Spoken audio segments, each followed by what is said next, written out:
এখন কি রং দেখা যাচ্ছে? এখন রং দেখতে পাচ্ছ? আরেকবার ঘোরাচ্ছি। হ্যাঁ, কি রং দেখতে পাচ্ছ বলবে? কি রং দেখা যাচ্ছে?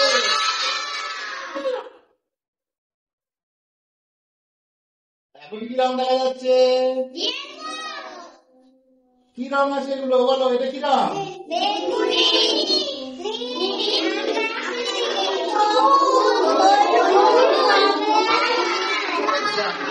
তোমরা এই রং আর কোথায় কোথায় দেখেছো? আকাশে, তাই তো? বাহ। আচ্ছা, এই যে এই জিনিসটা তোমাদেরকে দেখাচ্ছি কিছুক্ষণ আগে, অর্জুন, রাজা আরো 2 জন মিলে এবং আমরা সকলে মিলে এই বর্ণ চাকতিটি তৈরি করেছি। কেমন? এখন এই চাকতিতে যে রংগুলি তোমরা দেখতে পাচ্ছ, এই রংগুলো হচ্ছে আমরা যে সাদা আলো, আমাদের যে সূর্য থেকে যে সাদা আলো আসে, সেই সাদা আলোর মধ্যে এই 7টা রং আছে। এটা তোমরা আগে জানতে? হ্যাঁ, চুপ করো, তুমি চুপ করো, আমি বলছি শোনো। সূর্য থেকে যে আলো আসে, সেই আলোর মধ্যে যে সাদা আলো আছে, সেই সাদা আলোর মধ্যে এই 7টা বর্ণ আছে। কেমন? তাহলে তোমরা এখন জানতে পারলে। তাহলে রামধনুর এই 7টা রং ওখান থেকে আসে, সাদা আলোর ভিতর থেকেই আসে। ঠিক আছে? এখন এই 7টা বর্ণ যখন আমরা ঘুরিয়ে দিচ্ছি, তখন কি হচ্ছে? 7টা বর্ণ তখন মিশে যাচ্ছে, মিশে গিয়ে সাদা রং হয়ে যাচ্ছে। ঠিক আছে?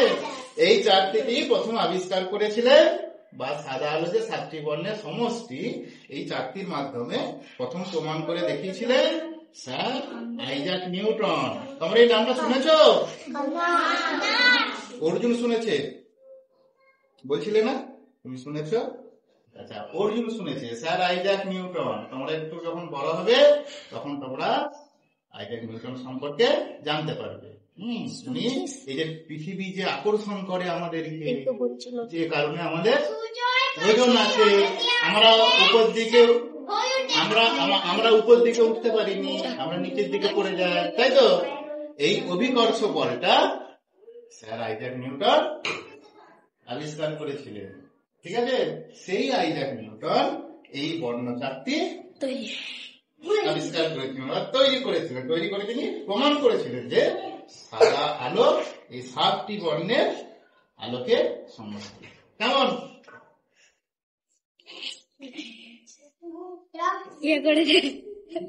এই যে আমাদের ভাঙা ঘড়ি স্কুলের, এর উল্টো দিকে আমরা কাগজ চিটিয়ে নিচ্ছি। এখন কাগজটাকে দাগ টেনে নিচ্ছি।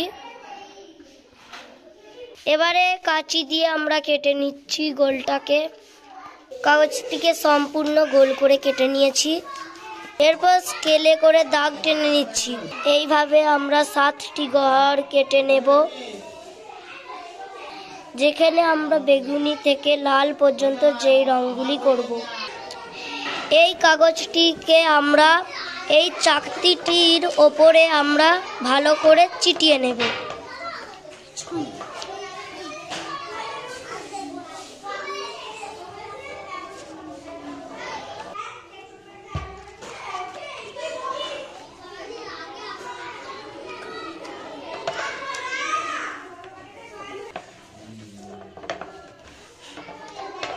আমরা বেগুনি থেকে লাল পর্যন্ত রঙগুলো করে নেব।